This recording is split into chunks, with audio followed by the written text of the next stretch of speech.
Well, how many of you really relate to the idea that right now the world feels a little bit like a stump that's been cut down? How many of you feel like there's a brokenness in our country?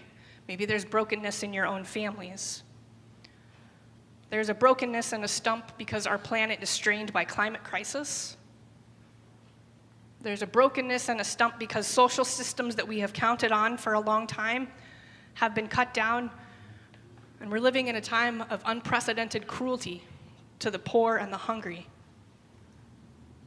And for many of us who are struggling with grief, with uncertain medical issues, with families that we maybe don't talk to, again, it can feel like life is a bit of a stump.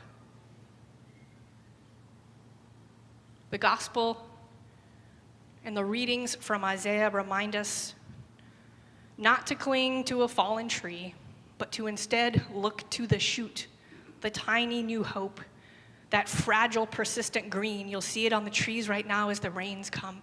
Every evergreen tree has little tiny bright green shoots. Look for those as you're out and about this season.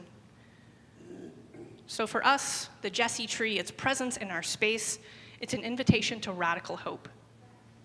It's a call to look at the seemingly dead and broken parts of our world, the hurting parts of ourselves, and trust that a persistent, restorative life is already at work.